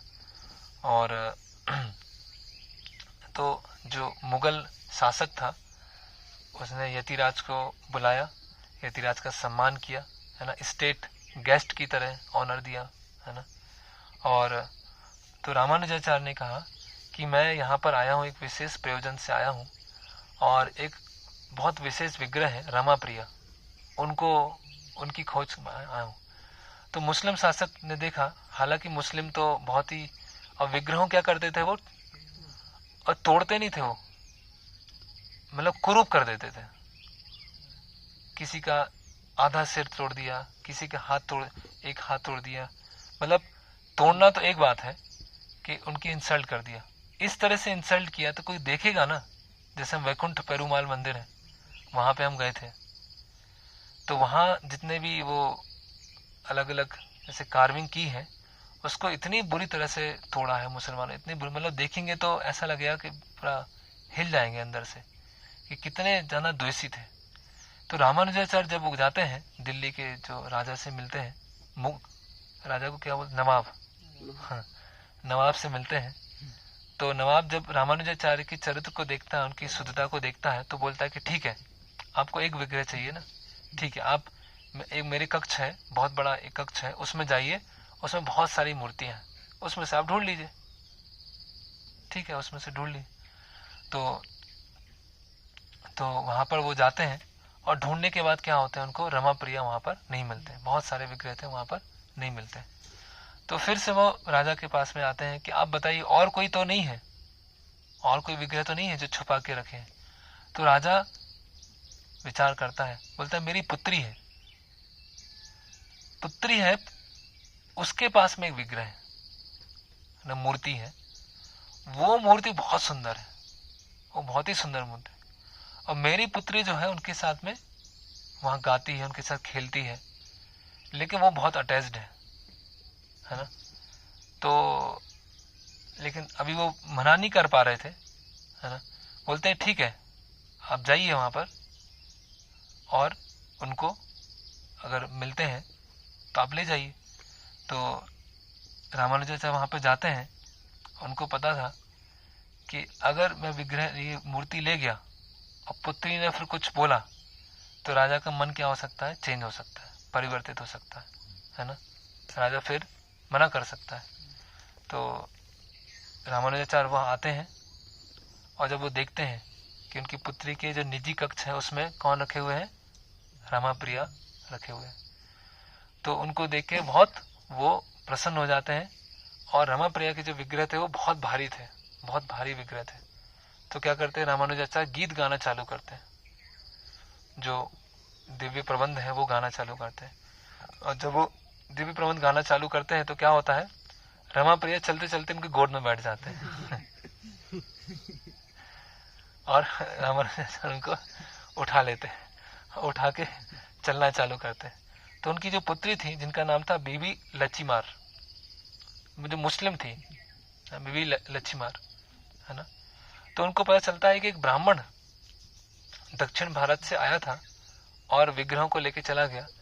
तो जो बीबी लच्छीमार होती हैं बहुत दुखी हो जाती हैं, है ना, और दुखी होने के बाद क्या करती हैं, वो खाना जल ग्रहण करना सब बंद कर देती है ना। उनके जो पिता होते हैं वो समझाते हैं कि ऐसा मत करो, है ना, हमारे बहुत सारे विग्रह हैं, किसी के साथ भी खेला करो, है ना, वो थोड़ी है ना। तो बीवी लक्ष्मी बोलती है नहीं मुझे तो वही चाहिए, है ना। तो जब ऐसे कई दिन बीत जाते हैं और बीतने के बाद वो बहुत कमजोर हो जाती है, बहुत अधिक कमजोर हो जाती है। तो राजा अभी देखता है कि अब क्या किया जाए। तो राजा बोलता है कि अभी इस सेना को आगे भेजो और हम वो जो रमा प्रिया है उनको लेके आएंगे और फिर से अपनी पुत्री को दे देंगे। और पूरी सेना जो है वो आगे जाना चालू होती है। आगे चलते जाते तो बीबी लक्ष्मीमाँ बोलती है कि ये अकेले नहीं जाएंगे, मैं इनके साथ में जाऊंगी, मुझे भी साथ में ले चलो, कुछ हो गया बीच में, ऐसे भी लौट के आ गए, मैं भी इनके साथ में जाऊंगी, है ना। तो बीबी लच्छीमार वो भी साथ में जाना चालू होती है और चलती जाती है। एक युवा होता है जिसका नाम होता है कुबेर, वो भी मुस्लिम होता है ना। वो ऐसे एक साधारण व्यक्ति होता है उसी दिल्ली में। तो वो बीबी लच्छीमार से विवाह करना चाहता है। तो वो बीबी लच्छीमार की सहायता करेगा इस पूरे मिशन में, इसीलिए कुबेर भी जो है वो साथ में जाना चालू कर देता है। तो चलते जाते हैं तो रामानुजाचार्य उनके से समझ जाते हैं कि राजा चुपचाप तो बैठने वाला है ना। तो जैसे वो जब बोधायन वृत्ति मिली थी रामानुजाचार्य को वहां से कश्मीर से, तो भी वो क्या ब्राह्मणों ने कई लोगों को भेज दिया था, उनकी बोधायन वृत्ति चुरा ली थी। तो उनको पता था, तो कई अटैक ऑलरेडी हो चुके हैं तो राजा भी क्या है, ये चुपचाप नहीं बैठने वाला। तो रामानुजाचार्य चलते जाते हैं और एक कुछ चंडालों का समूह मिलता है, उनकी सहायता से वो एक सरल रास्ता निकालते हैं और दिल्ली से लेके यहाँ तक यादवाद्री गिरी तक यहाँ तक आ जाते हैं और उनकी स्थापना कर दी जाती है। और उनको डर था कि वो वहाँ के राजा के सैनिक आएंगे। तो रामानुजाचार्य ने क्या किया, अपने निजी कक्ष में रमा प्रिया को रख दिया, मेन मंदिर में नहीं रखा। और मेन वहां पर निजी कक्ष में उनका उपचार है, सेवा है, वो उन्होंने चालू कर दिया। ये रमाप्रिया विग्रह बहुत सुंदर है, बहुत सुंदर विग्रह है। आज हम जाएंगे, देखेंगे, है ना। ये भी भगवान राम के समय के विग्रह है ना। भगवान राम के जो वंशज हैं वो उनकी सेवा करते आए और आते आते आते आते वो यहाँ पर आए और उनको दिल्ली वाले चोरी करके ले गए थे। ओके, फिर जो सैनिक हैं वो पहुंचते पहुंचते एक सीमा पर पहुंचते हैं जिसके आगे जाना मुश्किल था, क्योंकि और चोला राज्य था, वो बहुत स्ट्रांग था, जिसको भेद पाना बहुत मुश्किल था। तो सब वहां पर विश्राम करते हैं सैनिक। जो बीबी नचियार होती है वो भी विश्राम करती है, सब वहां पर सो जाते हैं। अब बीबी नचियार क्या होती है, रात्रि के अंधेरे में, है ना, खड़े होकर खुद अकेले भागना चालू कर देती है ना। और जो कुबेर होता है, कुबेर नाम का व्यक्ति होता है, वो भी सोचता है कि सहायता करने के लिए मैं भी जाऊं, तो वो भी उनके पीछे पीछे जाता है ना। और बीबी लच्छीमार चलते चलते चलते चलते चलते चलते कहाँ पहुंच जाती है।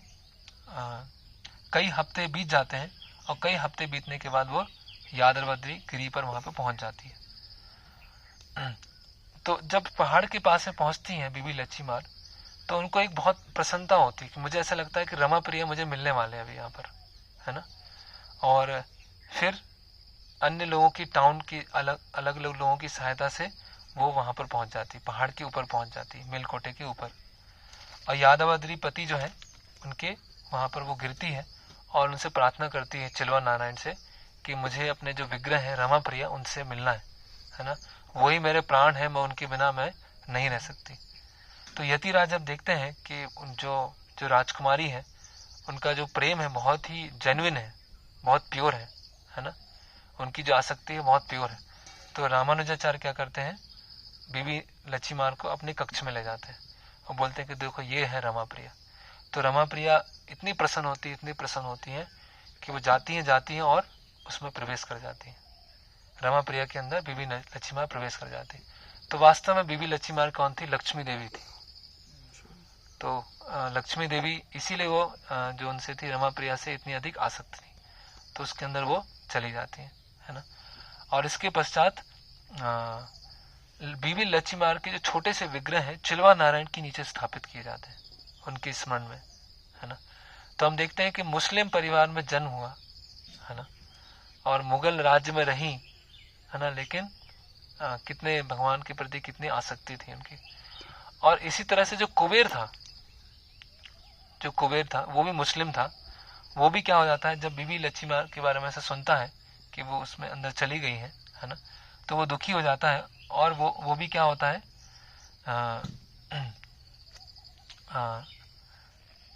श्रीरंगम चला जाता है और श्रीरंगम में जाकर रंगनाथ जी की शरण ले लेता है। हालांकि मंदिर में उसको प्रवेश नहीं मिलता है, लेकिन दिन रात वो रंगनाथ जी के मंदिर के बाहर बैठकर हमेशा गीत गाता रहता है। और धीरे धीरे धीरे धीरे धीरे वो भी उसकी जो मतलब मुस्लिम परिवार में जन्म लेने के कारण जो उसके कलमश था वो धीरे धीरे वो शुद्ध होता जाता है। और बाद में यहाँ बताया गया है, वहाँ के लोग बताते हैं कि यहाँ आपको प्रवेश नहीं मिलेगा तो आप जगन्नाथपुरी चले जाइए, है ना। जगन्नाथ जी जो है प्रतिवर्ष अपने मंदिर से बाहर निकलते हैं तो वहाँ आपको दर्शन देंगे और आपको रंगनाथ जी के दर्शन हो जाएंगे। तो इस तरह से बाद में कुबेर भी जगन्नाथपुरी में शरीर त्याग देते हैं। तो दोनों मुस्लिम, बीबी लच्छीमार और कुबेर को भगवान प्राप्त होते हैं। तो इस तरह से यहाँ पर रामानुजाचार्य रहते हैं, कई लोगों को दीक्षा प्रदान करते हैं, अर्चन का स्टैंडर्ड स्थापित करते हैं और धीरे धीरे समय आता है 12 साल यहाँ पर व्यतीत करते हैं, 12 साल यहाँ रहते हैं और यहाँ पर रहते हुए वो प्रचार भी जारी रखते हैं छुप कर, है ना। जैसे पांडव है अज्ञातवास में रहे, उसी तरह से रामानुजाचार्य यहाँ छुप कर रहे, है ना। फिर यहाँ पर क्या होता है कि कुरेश जो थे, बीच में ही घटना चलती है, जो कुरेश होते हैं वो श्रीरंगम पहुंच जाते। कौन पहुंचाता है कुरेश को श्रीरंगम? जो भिखारी होता है वो कुरेश को श्रीरंगम पहुंचा देते हैं। और कुरेश जो है कुछ समय तक श्रीरंगम में रहते हैं और श्रीरंगम के पास में एक जगह है कृष्णाचल, वहां पर भी रहते हैं। और उनको पता चलता है कि यतिराज जो है यादवाद्री पर्वत पर है, तो उनसे मिलने के लिए कुरेश्वर यहाँ पर आते हैं। उनकी आंखें जा चुकी हैं, अंधे हो चुके हैं, अपने पत्नी अपने बच्चे उनकी सहायता से कुरेश यहाँ पर आते हैं।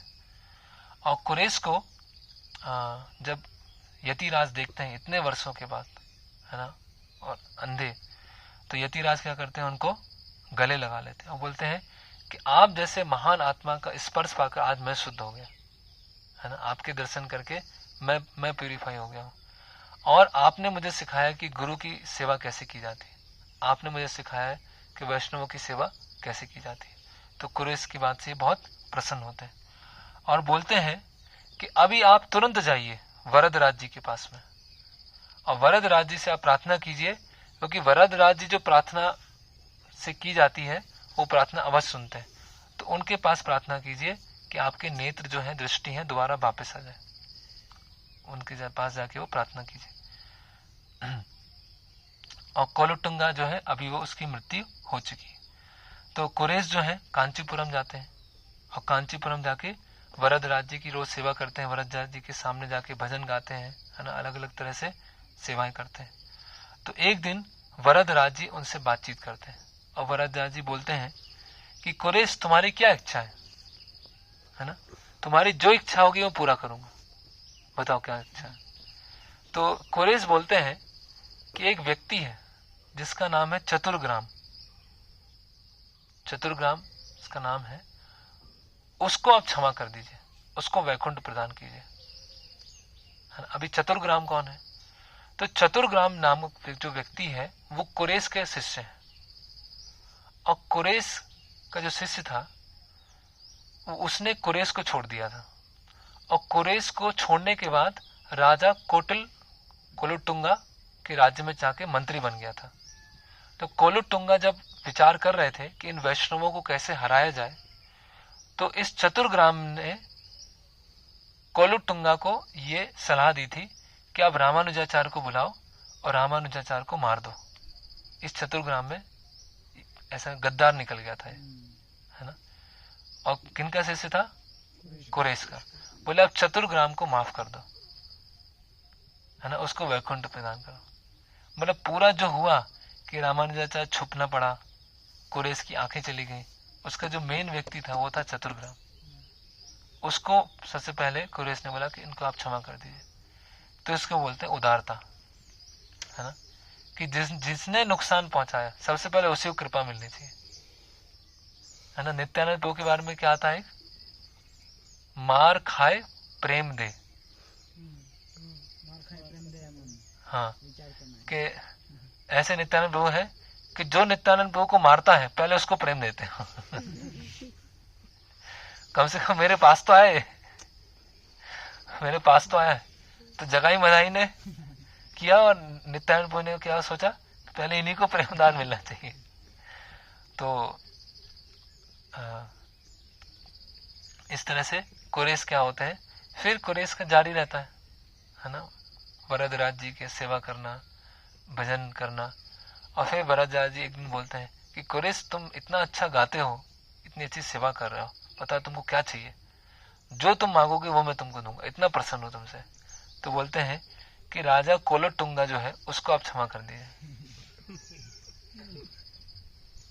उसको आप क्षमा कर दीजिए, है ना, उसको अपने कृपा का पात्र बना लीजिए। तो वरदराज जी इतने प्रसन्न हो जाते हैं, इतने प्रसन्न कि ये है कौन, कहाँ से आए। उनको, है ना, कि बिल्कुल भी कोई सेल्फिश नहीं, है ना, बिल्कुल भी कोई ऐसा ग्रज नहीं है ना, कोई भी कड़वाहट नहीं है ना, कि जिसने आंखें निकलवाई, सोचो आप, मतलब ये इमेजिन करना ही मुश्किल है। जिन्होंने आंखें निकलवाई हैं उनको बोलने की क्षमा कर दो, है ना। जैसे वो बताया जा रहा है, तिरस्कृता विप्रलुप्ता छपता सप्ता हता अपि नास तत् प्रतिकुर्वन्ति मद भक्ता प्रभु अपि।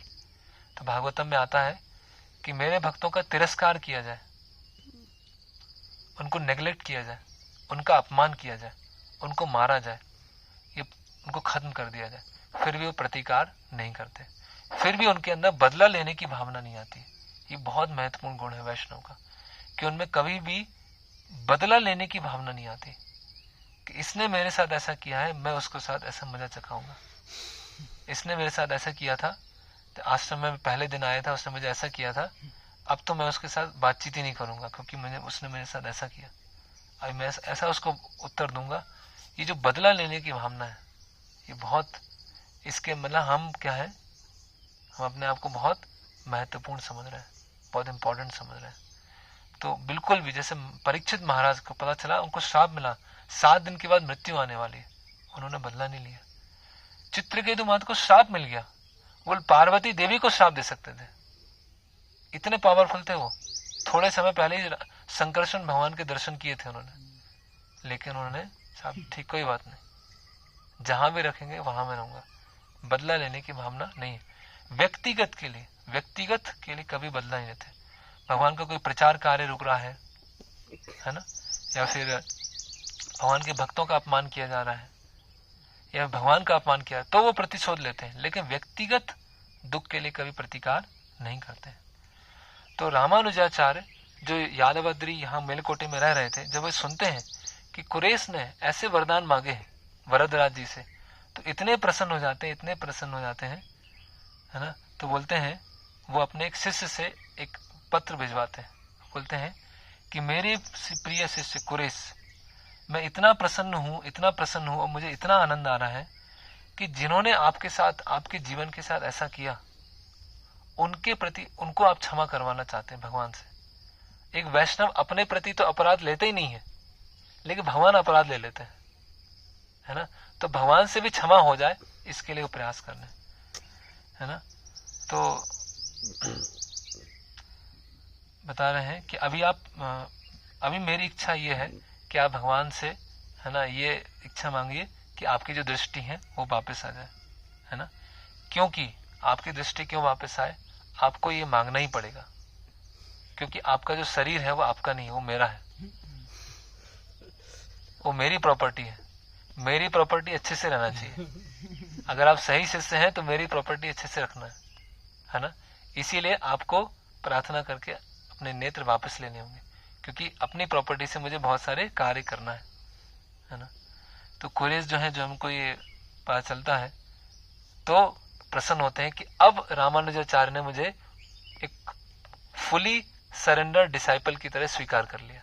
आज स्वीकार किया कि उन्होंने बोला कि आप मेरी प्रॉपर्टी है, आज मैं प्रसन्न हूं कि मैं अभी पूर्व शरणागत भक्त बन चुका हूं। तो ये शरणागति है ना। तो वो मंदिर में जाते हैं, वरदराज जी की सेवा करते हैं, प्रार्थना करते हैं, और फिर वरदराज जी बोलते हैं कि बताओ क्या चाहिए आपको, क्या मांगते हो, मतलब मैं आपकी इच्छा को पूरा करूंगा। तो कुरेश बोलते हैं कि कुछ समय पहले मेरे जो गुरु हैं, उनकी संपत्ति को क्षति पहुंच गई थी। मेरे जो गुरु हैं, उनकी संपत्ति को क्षति पहुंच गई थी, तो मैं चाहता हूं कि वो संपत्ति वापस आ जाए, तो मेरे जो 2 नेत्र हैं, है ना, वो वापस आ जाए। तो भगवान बोलते हैं, है ना, कि ऐसे गुरु महान है जिनके ऐसे शिष्य हैं, और ऐसे शिष्य महान है जिनके ऐसे गुरु हैं। दोनों एक्स्ट्रा ऑर्डिनरी, है ना। तो जिस तरह से मेरे भक्त हैं, मेरी सेवा करना चाहते हैं और मेरी सेवा करने में प्रसन्न होते हैं, तो वरदराज जी बोलते हैं कि मैं भी अपने भक्तों की सेवा करना चाहता हूँ, उससे मुझे बहुत प्रसन्नता होती है। तो कुरेश जो होते हैं, बोलते हैं कि भगवान, आपने ही मेरी दृष्टि मुझे प्रदान किया था, आपने ही मुझे मेरी दृष्टि छीनी, और आप ही मेरी दृष्टि प्रदान करने वाले। वास्तव में मेरा अपना कुछ नहीं है। जब भी आप मुझे कुछ देना चाहें आप दे सकते हैं, जब भी आप कुछ छीनना चाहें आप दे सकते हैं। मेरा जो अस्तित्व है वो पूरी तरह से आपके ऊपर निर्भर है ना। और जब उनकी दृष्टि वापस आती है, तो कुरेश बोलते हैं कि मैं इस जगत को कैसे समझता था, दुखालय सोचता था, दुख का घर सोचता था, लेकिन अब मुझे जो दृष्टि प्राप्त हुई है, उससे मुझे हर जगह सुख प्राप्त, सुख लग रहा है ना। तो प्रबोधानंद सरस्वती बोलते हैं ना, विश्वम पूर्ण सुखाए थे, है ना, कि अगर ये पूरा वैकुंठ हो गया, पूरा वैकुंठ चेतना हो गया, तो दुखालय बचा ही नहीं, पूरा वैकुंठ ही हो गया, भगवान का ही घर हो गया है ना। तो इस तरह से कुरेश की जो नेत्र प्राप्त होते हैं सबको आश्चर्यचकित होता है, और ये बात धीरे धीरे धीरे यहाँ मेलकोटे तक पहुंच जाती है ना। और 12 साल पूरे होते हैं, रामानुजाचार्य के जाने का समय आता है, और यहाँ के जो भक्त हैं बहुत जो उनके दीक्षित भक्त थे, जहाँ पे चिल्वा नारायण की सेवा कर रहे थे, है ना, वो बहुत दुखी हो जाते हैं कि रामानुजाचार्य यहाँ से जा रहे हैं वापस श्रीरंगम, है ना, और बोलते हैं कि अभी आप यहाँ से जा रहे हैं तो अभी हम क्या करेंगे, है ना, क्योंकि सबसे बड़ा दुख क्या होता है, सबसे बड़ा दुख क्या है इस भौतिक जगत का? भक्तों से दूर रहना, गुरु जो है उनसे दूर रहना, सबसे बड़ा दुख ये है। तो रामानुजाचार्य बोलते हैं कि आप चिंता मत कीजिए, मैं यहाँ हमेशा निवास करूँगा, यादवद्री हिल पे हमेशा रहूँगा, तो आप मेरे विग्रहों का निर्माण कीजिए, इन विग्रहों की सेवा कीजिएगा और इनको प्रार्थना कीजिएगा, मैं हमेशा आपके साथ में यहाँ पर रहूँगा। तो रामानुजाचार्य अपने विग्रहों को यहाँ पर स्थापित करते हैं। जैसे हम बोलते हैं, जैसे श्रील प्रभुपाद जी के विग्रह हैं तो वो स्वयं है ना, जैसे वो एनेक्डोट आता है कि जो हैदराबाद मंदिर का जो डीटी इंस्टॉलेशन किया था, किन्होंने किया था? संपत कुमार भट्टाचार्य उन्होंने किया था, जो एक श्री वैष्णव थे, है ना। उन्होंने हैदराबाद के जो कौन है, राधा मदन मोहन, उनकी स्थापना की। तो जब श्रील प्रभुपाद की जो स्वास्थ्य था काफी गिर रहा था, तो उनसे मुंबई मिलने गए थे संपत कुमार, और संपत कुमार ने संपत भट्टाचार्य उन्होंने कहा प्रभुपाद जी से कि प्रभुपाद कि मैंने देखा कि वृंदावन में आपके जो विग्रह हैं उनको सब प्रणाम करते हैं, और प्रणाम करते हैं तो सब आप उनके पाप लेते जा रहे हैं, और आप उनके पाप लेते जा रहे हैं तो आपकी स्थिति ऐसी हो रही है, कितने अस्वस्थ हो रहे हैं आप, है ना। तो आप क्या आवश्यकता है इसकी, आप इतने अस्वस्थ हो रहे हैं। तो प्रभुपाद जी बोलते यही तो हमारा कार्य है, यही तो मेरा कार्य है कि बद्ध जीवों के पाप को लेना। तो इससे प्रभुपाद जी क्या बता रहे हैं कि जो वृंदावन में प्रभुपाद जी की डीटी इंस्टॉल है वो प्रभुपाद जी से क्या है, अभिन्न है। और जो रामानुजाचार्य हम उनके दर्शन करेंगे वो स्वयं रामानुजाचार्य है ना। तो फिर रामानुजाचार्य जो है यहाँ से जाते हैं और अलग अलग स्थान पर रुकते हैं, वृद्धाचल रुकते हैं, मदुरई के पास में है, आंडाल है उनका बर्थ प्लेस पे रुकते हैं, और फिर श्रीरंगम पहुंच जाते हैं। और कुछ समय के पश्चात जो कुरेश है उनका जो स्वास्थ्य है धीरे धीरे धीरे धीरे खराब होना चालू होता है ना, भौतिक रूप से हम देखा जाए, और कुरेश का समय आ जाता है कि वो अभी यहाँ से जाएंगे। तो रामानुजाचार्य बोलते हैं कि कुरेश अगर तुम नहीं रहोगे तो मैं कैसे सेवा कर पाऊंगा, तुम्हारे कारण तो मैं सेवा कर पाया हूं, तुम जा रहे हो यहाँ छोड़ के मुझे।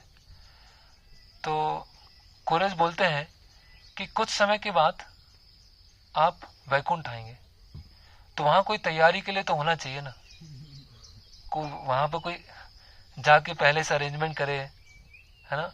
तो आप वहां पे पहुंचे, वहां कोई तैयारी के लिए नहीं रहा तो कैसे होगा। तो इसीलिए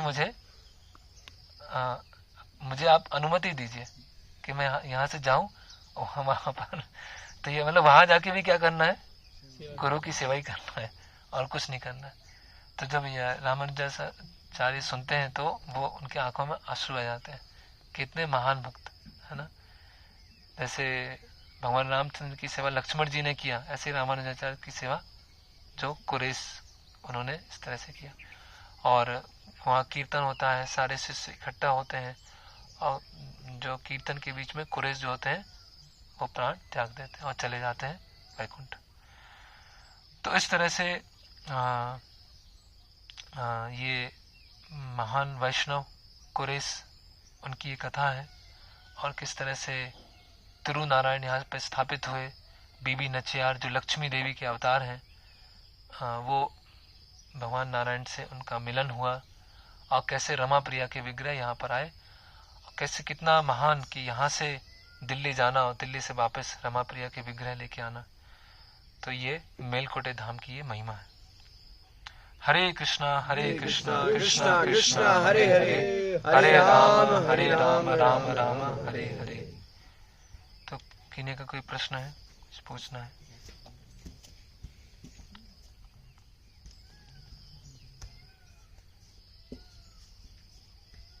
तो कुलुट्टुंगा जो राजा थे, मतलब बस रामानुजाचार्य के बारे में सुने थे, वो कभी देखे नहीं थे? हाँ, देखे नहीं थे। जब ड्रेस बदले हुए तो हाँ, देखे नहीं थे। पहले वो सब मैं वही सोच रहा था, फोन वगैरह होगा नहीं, बस नाम सुना है, प्रख्यात। हाँ, प्रख्यात है। देखे थे उनको जब 8 साल के थे, जब उनकी बहन को, लेकिन वो हाँ, वो तो बहुत पहले की बात थी। वो भी बहुत युवा थे उस समय रामानुजाचार्य। सन्यासी है, महान सन्यासी है, सन्यासी ड्रेस है इस तरह से। और एक चीज, जैसे मंदिर में एक बार सुना था आपसे इसी के बारे में, कुरैश के बारे में, तो उसमें आप बता रहे थे कि मतलब जो कुरैश है वो एक शर्त पे लेते हैं आंखें, कि मैं बस अपने गुरु और भगवान के दर्शन कर सकूं, ऐसा है क्या? एक्चुअली एक जगह मैंने सुना था ये, कि मुझे केवल गुरु और भगवान रंगनाथ जी, वरदराज जी ही दिखाई दे और मुझे संसार को नहीं देखना है, ऐसी दृष्टि प्रदान कीजिए। ये मैंने एक जगह सुना था, और इस पुस्तक में यह है कि उनको दृष्टि प्राप्त होती है और विश्वम पूर्ण सुखाए थे, इस तरह से दृष्टि मिलती है।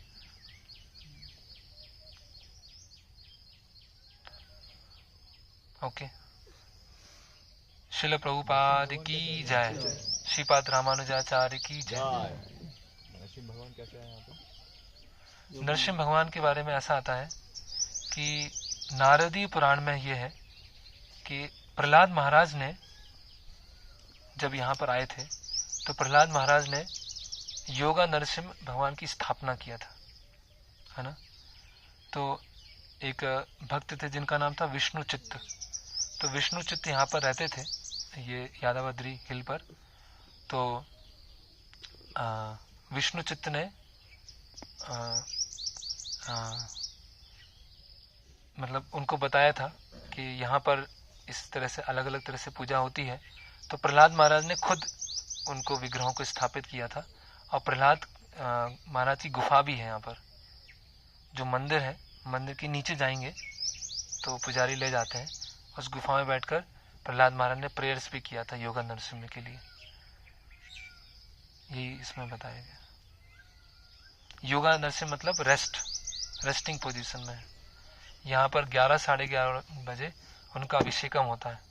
पूरा हल्दी डाली जाती है, अलग अलग द्रव्य डाले जाते हैं, और पूरे जो वस्त्र पहने नहीं हुए नरसिंह भगवान, उनका दिव्य शरीर देखने को भी मिलता है। पिछली बार जब मैं आया था तो उसे देखा था, तो पूरा ऐसे हल्दी से बहुत बहुत सुंदर लग रहा था ऐसे।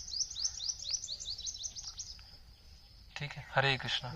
श्रीपाद रामानुजाचार्य की जय, श्री मेलकोटे धाम की जय, श्री रमा प्रिया की जय, श्री चिलवा नारायण की जय, बीबी नचियार की जय, श्री कुरेश की जय, गौर प्रेमानंदे हरि हरि बोल।